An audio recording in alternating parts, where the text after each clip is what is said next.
Hello बच्चों, आप लोगों को फिर से स्वागत है आप लोगों का ब्यूटीफुल सा channel Lucifer universe of physics. मैं कौशिक शाह फिर से आप लोगों के सामने आज डिस्कस करेंगे हम लोग करंट इलेक्ट्रिसिटी पार्ट 2 क्लास 10 का। तो क्लास 10 का मैंने फर्स्ट वीडियो जो अपलोड किया था वहां पर मैंने डिस्कस किया था कि पोटेंशियल क्या है, करंट क्या है, ओहम्स लॉ वगैरह वगैरह। तो सॉरी, ओहम्स लॉ आज हम लोग देखेंगे, अभी देखेंगे। तो वहां पर रेजिस्टेंस क्या है, रेजिस्टेंस लेंथ के ऊपर कैसे डिपेंड है और क्रॉस सेक्शनल एरिया के ऊपर कैसे डिपेंड है वगैरह वगैरह हम लोगों ने डिस्कस किया था। तो आज का लेक्चर बेसिकली ओहम्स लॉ के ऊपर ही बड़ा है। देखेंगे हम लोग ओहम्स लॉ क्या है, ओहम्स लॉ का लिमिटेशन क्या है, उसका एडवांटेज, उसका यूजेस क्या है वगैरह वगैरह। अगर वीडियो में कोई भी तकलीफ होती है, कोई भी दिक्कत होती है तो इस नंबर पे कॉल कर सकते हो या मैसेज भी कर सकते हो, व्हाट्सएप भी कर सकते हो, और नहीं तो वीडियो के नीचे कमेंट बॉक्स में भी बोल सकते हो। अगर वीडियो को अच्छा लगे तो लाइक कर देना और शेयर भी कर देना। और जो लोग मेरे चैनल पे न्यू है वो लोग मेरे चैनल को सब्सक्राइब कर लो और जल्दी से जल्दी बेल आइकन भी प्रेस कर लो। तो ज्यादा बात नहीं करते, शुरू करते हैं आज हम लोग का लेक्चर करंट इलेक्ट्रिसिटी पार्ट 2।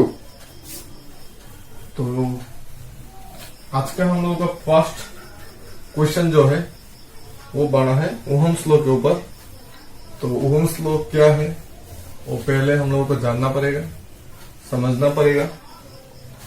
तो कॉपी निकाल लो, नोट्स करना स्टार्ट कर दो। Question 1, state Ohm's law, draw a neat diagram to verify experimentally this law. State Ohm's law. State Ohm's law. Draw a net diagram.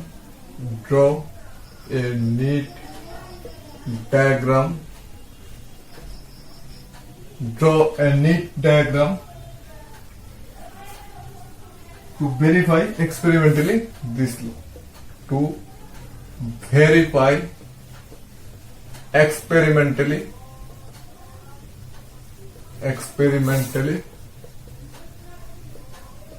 this law. Ohm's law बहुत ही important topic है, ये future में भी बहुत काम आएगा।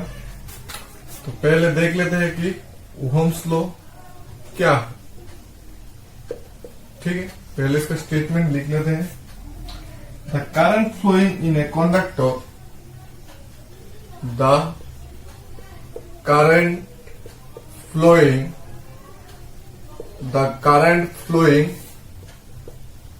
इन a conductor is directly proportional to the potential difference, directly proportional to the potential difference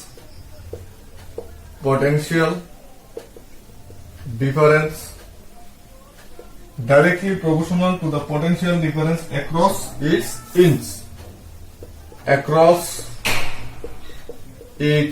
inch. ठीक है, कीपिंग टेम्परेचर कांस्टेंट। यहाँ पर एक कंडीशन है, कीपिंग टेम्परेचर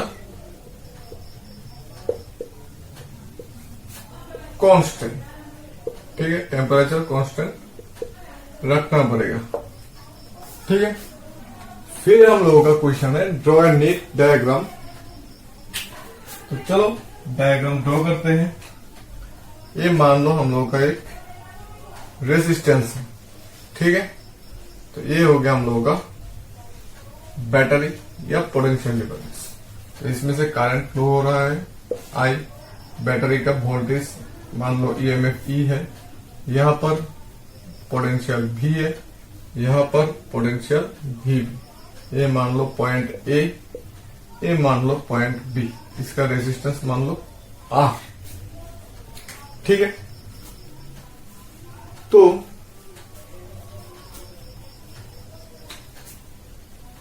हम लोग क्या लिख सकते हैं, लेट और assume, let potential at point A is VA and potential at point B is VB. The resistance of the wire is R. ठीक है, and the current flowing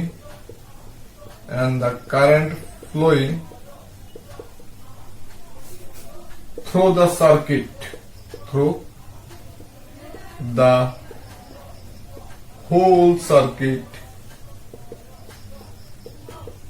is I. ठीक है, पूरा सर्किट में सिर्फ आई करंट ही फ्लो कर रहा है. Then we can write from Ohm's law V proportional to I. The current flowing in a conductor is directly proportional to the potential difference. तो V proportional to I या फिर I proportional to V. ठीक है, तो इसका हम लोग कैसे लिख सकते हैं, V प्रोपोर्शनल टू I और proportional to I, proportional sign उठाने के लिए हम लोगों को एक कांस्टेंट देना पड़ता है, तो हम लोगों ने दिया है R. Where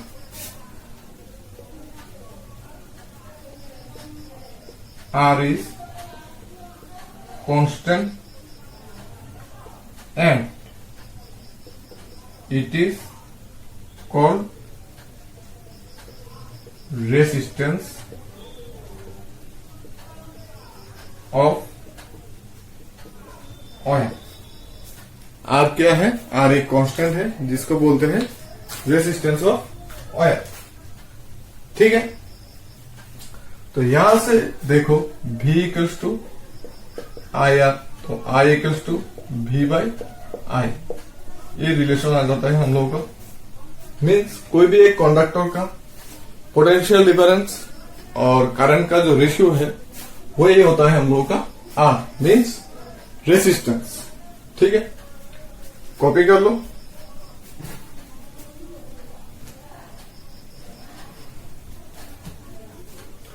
चलो ठीक है, चलते हैं नेक्स्ट वाला. नेक्स्ट जो क्वेश्चन है वो है what is ohmic and non ohmic conductors. What are ohmic conductors and non ohmic conductors, give example of each. What are ohmic and non ohmic conductor. What are ohmic and non-ohmic conductors? Give example of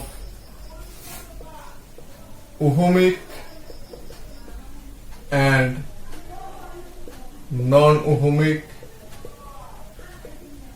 conductors. ठीक है, ohmic conductors क्या है, ये बहुत ही important सा question है. इस पे स्टार मार्क दे सकते हो तुम लोग,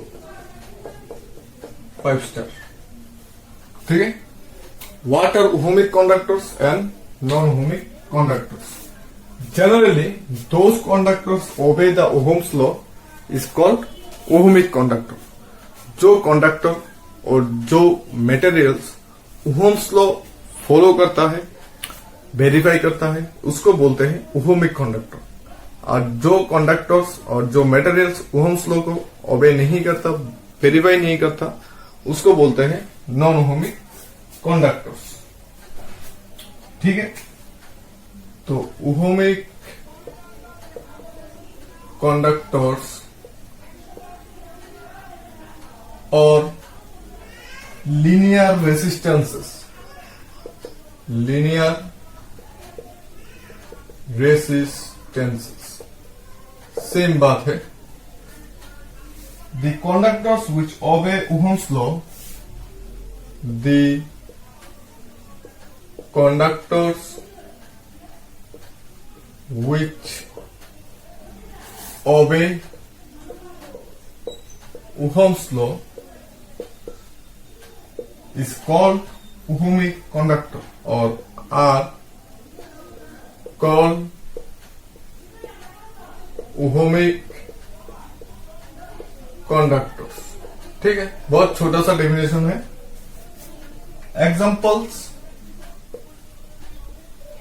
एग्जाम्पल के अंदर आप लोग कोई भी मेटल्स लिख सकते हो क्योंकि सब मेटल ओहमिक कंडक्टर होता है. जैसे कि aluminium, copper and silver. Aluminium copper silver, ठीक है, एटसेट्रा. फिर आते हैं नॉन ओहमिक और non linear resistance. Non ohmic और नॉन लीनियर रेसिस्टेंस. ठीक है, ये क्या है? The conductors which do not obey Ohm's law, the conductors which do not obey Ohm's law is called non-ohmic और non-linear resistance. ठीक है, इसका एग्जांपल क्या है? All semiconductors, diode bulb, triode bulb are non-ohmic. Diode bulb, transistor, etc. Triode bulb, transistor, semiconductor,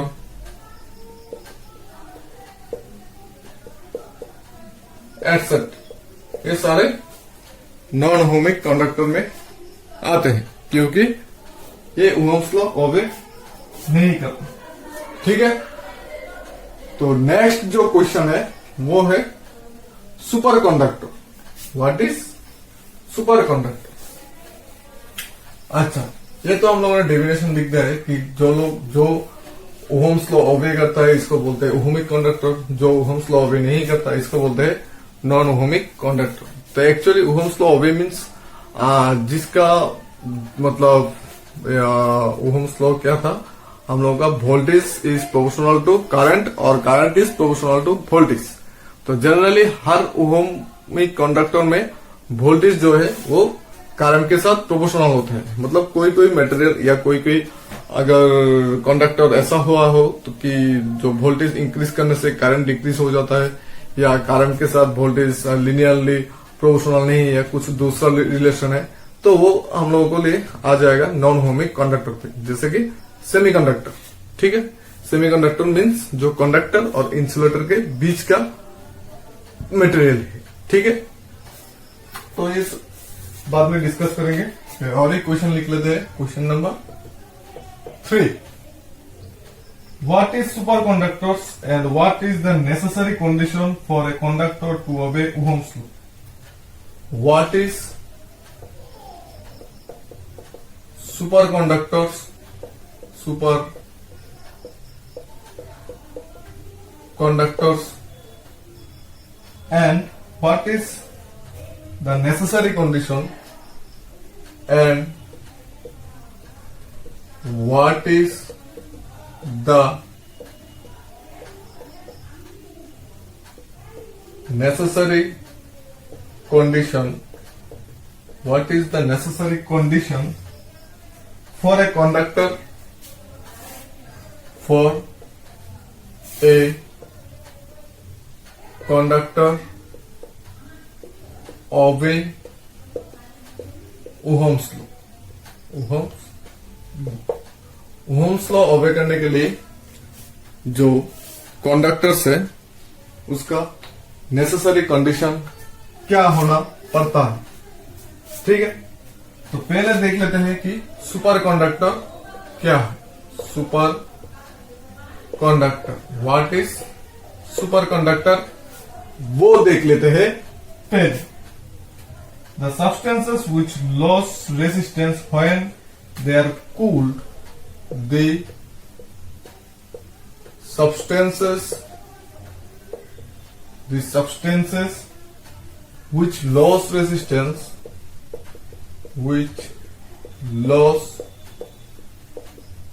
resistance, when they are cooled, when they are cooled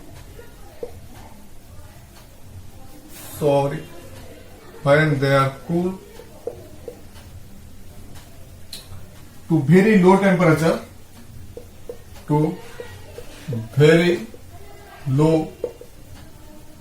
temperature, मतलब बहुत ही कम temperature में इसको कूल करना पड़ता है, नियरली एब्सोल्यूट जीरो।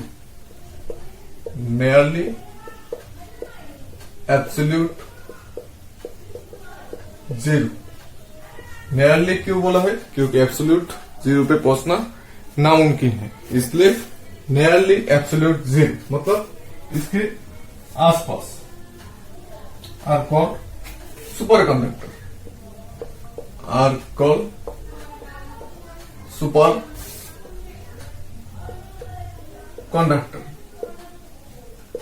मतलब तब क्या होता है, इसका रेसिस्टेंस जो है वो ऑलमोस्ट इक्वल टू जीरो हो जाता है, ठीक है। तो जनरली टेम्परेचर डिक्रीज होने से रेसिस्टेंस डिक्रीज होता है, तो डिक्रीज होते क्या होगा, once a time the resistance will be zero, then we call that conductors are super conductor. तो चलो एग्जांपल देखते हैं। Example, mercury at 4.12 Kelvin. Example, mercury at 4.12 Kelvin, lead, tin, etc.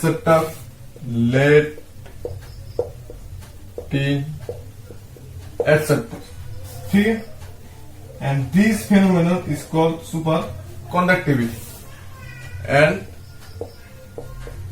this phenomenon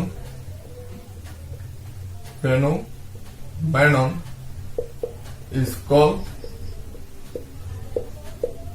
superconductivity, ठीक है। तो superconductivity क्या है? जो एब्सोल्यूट जीरो टेम्परेचर में इन लोगों का कंडक्टिविटी बहुत बढ़ जाता है, उसी को बोलते हैं सुपर कंडक्टिविटी। कब इंक्रीज होता है कंडक्टिविटी? जब रेजिस्टेंस डिक्रीज होता है, मतलब जिस सिचुएशन पे उसका रेजिस्टेंस, कोई भी कंडक्टर का रेजिस्टेंस ऑलमोस्ट जीरो हो जाता है, तब इसका कंडक्टिविटी बहुत बढ़ जाता है, उसी को भी बोलते हैं सुपर कंडक्टिविटी, ठीक है। The temperature at which they become super conductor is called critical temperature. The temperature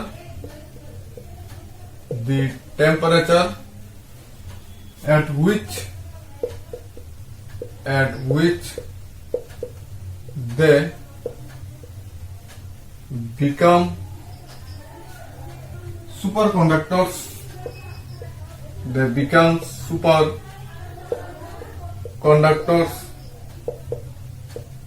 is called critical temperature,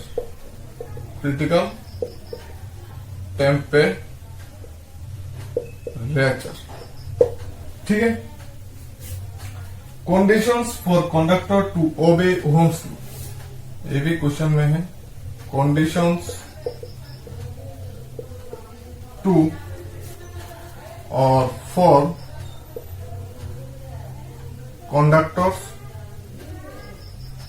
conductors to obey Ohm's law. Ohm's law obvious करने का कंडीशंस क्या है, ठीक है। A graph plotted for V and I should be straight line passing through the origin। जब हम लोग V और I वर्सेस ग्राफ ड्रॉ करेंगे, V वर्सेस I, तब क्या होगा, जो लाइन है वो ओरिजिन से होके स्ट्रेट लाइन होना चाहिए, ठीक है। ये होता है ओहमिक कंडक्टर्स का IV ग्राफ, ठीक है। A graph plotted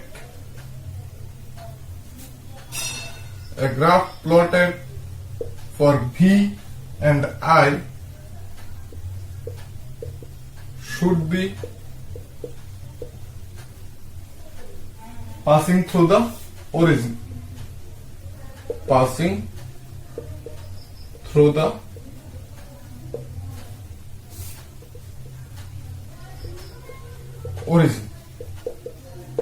ठीक है।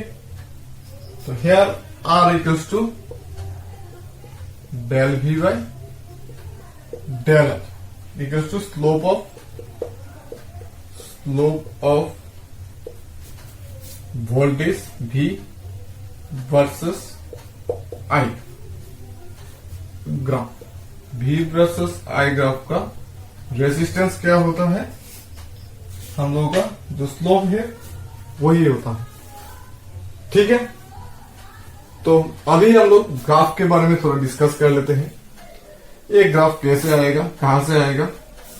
ऐसा नहीं है कि ये ग्राफ जो है ये आसमान से टपक पड़ा है, ठीक है।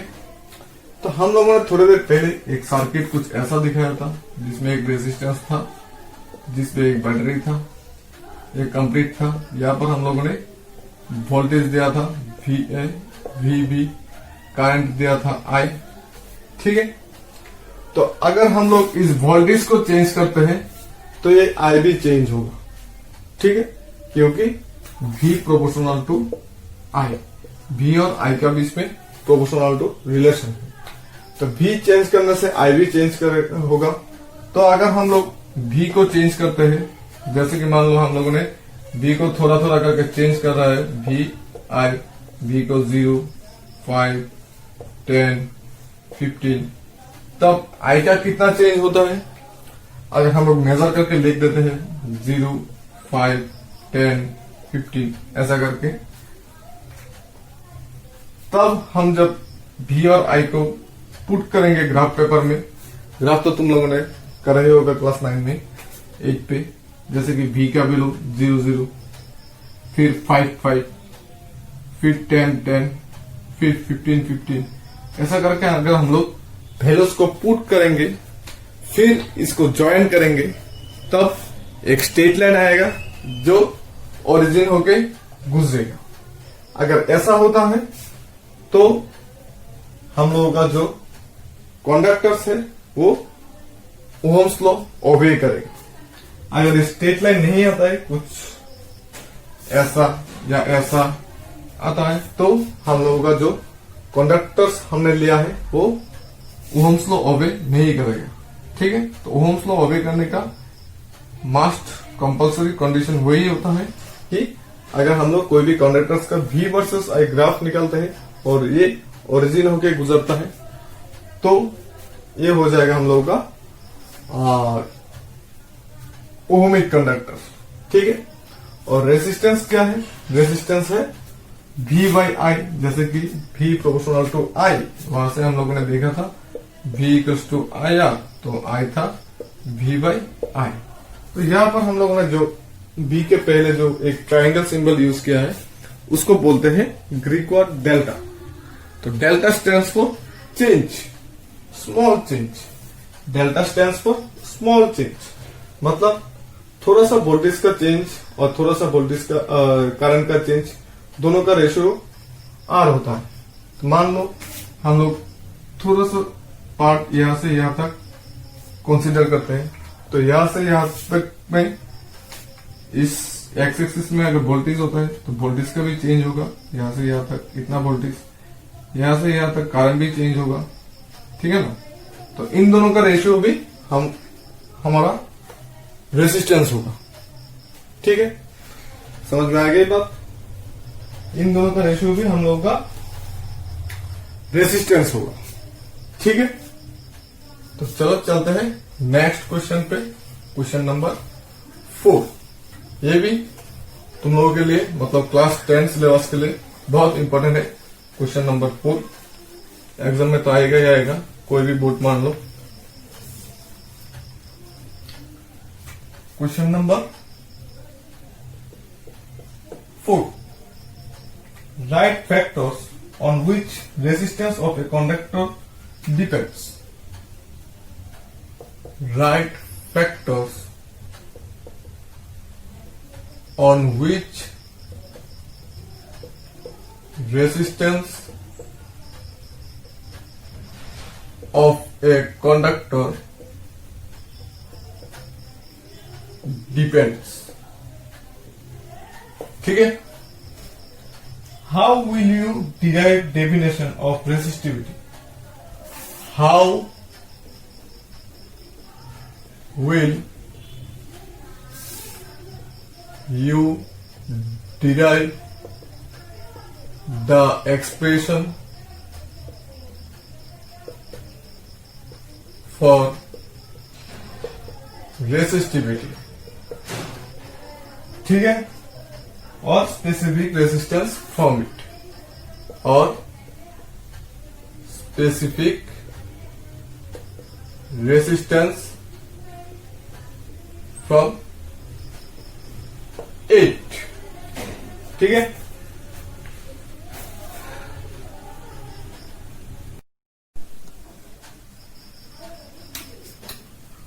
तो resistance of a conductor, resistance of a conductor depends, resistance of a conductor depends on one number, length। तो length के ऊपर कैसे डिपेंड होता है, R proportional to L। then 2 number, area, area के ऊपर कैसे डिपेंड होता है, 1/A। इसको दे देते हैं इक्वेशन 1, इसको दे देते हैं इक्वेशन 2। लेंथ एंड एरिया के ऊपर जो रेजिस्टेंस डिपेंड होता है वो हम लोगों ने लास्ट लेक्चर में देख लिया था। तो कैसे डिपेंड होता है, R proportional to L and R proportional to 1/A। Then from equation 1 and 2, from equation 1 and 2 we can write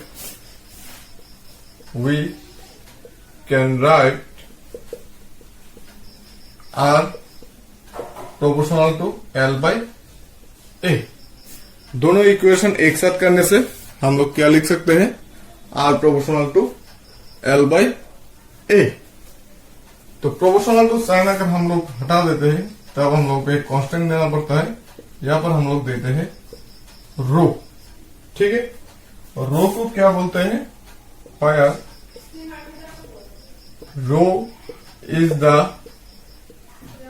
resistivity, fire rho is the resistivity of conductors,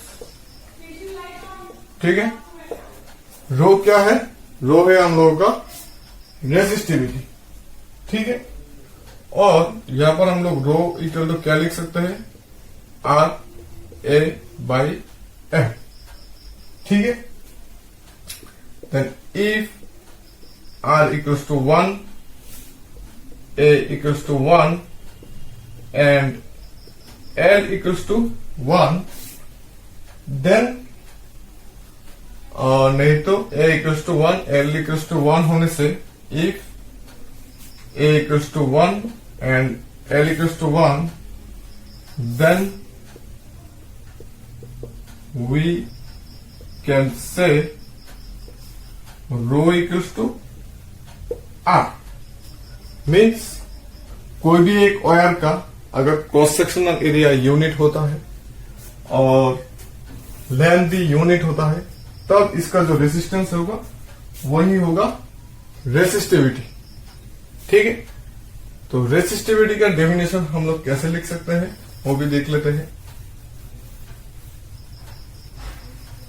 तो रेसिस्टिविटी का डेफिनेशन है स्पेसिफिक रेजिस्टेंस और resistivity of a material, hence specific resistance or resistivity of a material of wire may be defined as material of a wire may be defined as the resistance of a wire of that material, the resistance of a wire, the resistance of a wire that material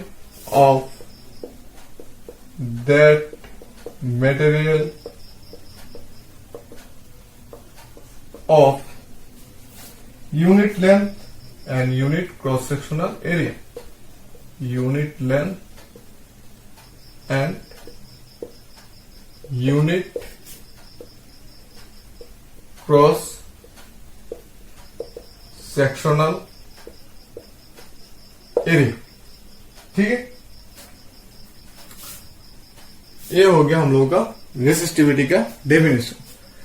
specific resistance और resistivity of a material of a wire may be defined as the resistance of a wire of that material of unit length and unit cross sectional area, क्योंकि यहाँ पर A B 1 होने से L 1 होने से रो equals to are होता है। ठीक है,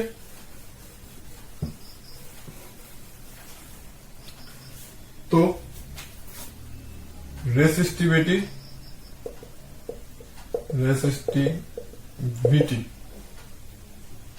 is the resistance offered by unit cube of material of conductor, is resistance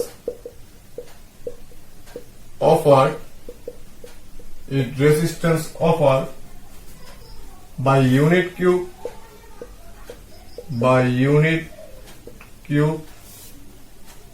of material of conductor, of material of conductor. Simple सी बात है। इसका यूनिट क्या होगा? SI unit of resistivity is ohm into metre, ohm